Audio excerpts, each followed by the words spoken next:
కుదిరావు sir. మాది నవేగాం, Wankidi mandal, Komaram district.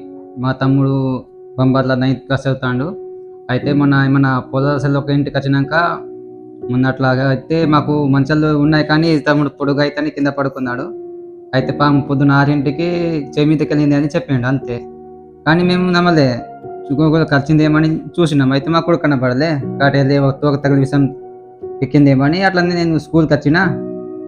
అయితే మళ్ళీ నేను లంచ్ టైంలో మా వాళ్ళు కాల్ చేసిండు, అయితే ఇట్లా అయితే అంత మునికి బాగా మాట్లాడతలేడు, నీళ్ళు తాగుతలేడు అని హాస్పిటల్కి తీసుకొచ్చిన, గవర్నమెంట్ హాస్పిటల్ ఇక్కడ అస్బాబాద్లో. అయితే అక్కడికి వచ్చినాక వాళ్ళు అన్నారు డాక్టర్స్, మొత్తం ఇంత టైం అయింది తీసుకొచ్చిన, అయితే ఎక్కువైంది, మా చేతిలో ఏం లేదు, మంచిగా తీసుకుపోండి అన్నారు.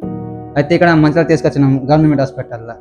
అక్కడ కూడా అదే చెప్తాను, అయితే వరంగల్ తీసుకుపోండి, మాతో కాదంటే మళ్ళీ మాకు తెలిసిన అన్నతోటి, అయితే మాకు తెలిసిన ఒక హాస్పిటల్ ఉంది అక్కడ తీసుకెళ్ళాను. అంటే ఇక్కడ 10ంటికి వచ్చినాం.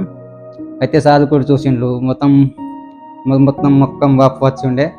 అయితే సార్లు కూడా అన్నారు కొద్దిగా కష్టమవుతుంది బాబు అని చెప్తే, కానీ ఎట్లయినా మీరు చేయండి సార్ అంటే సార్లు ట్రీట్మెంట్ ఇచ్చిండ్రు. సార్లకు ట్రీట్మెంట్ చేయడం వల్ల ఈరోజు మాతో మంచిగా అయిండు.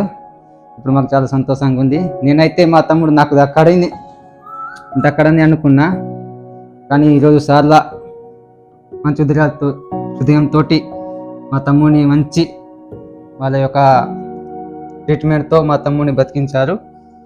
మాకు ఇప్పుడు చాలా ఆనందంగా ఉంది. ఆ ఆనందాలతో మాకు సరిగా మాటలు కూడా వస్తలేవు, అది భయమో ఆనందమో నాకే అర్థమయ్యలేదు సార్. మీకు అందరికీ చాలా చాలా థ్యాంక్ యూ.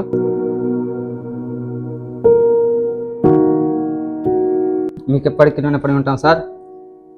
నాకైతే ఆనందంతో మాటలు వస్తలేవు సార్ సరిగా. నా పేరు రోహిదాస్ కోట్నాగర్. నేను బంబర్ స్కూల్లో చదువుతున్నాను 9th క్లాస్. మా ఊరు నవేగాం, మండల్, వాంకిడి జిల్లా, కుమరం భీం ఆసిఫాబాద్. నాకు మంగళవారం పాము కాటేయడం వలన 3-4 రోజులు మెలకం రాలేక నిన్న మొన్న లేచిన. అయితే నేను ఇక్కడ వచ్చినప్పుడు బతకడం చాలా కష్టం అన్నారు సార్లు. అయితే అప్పుడే నేను పోతాను అనుకున్నా.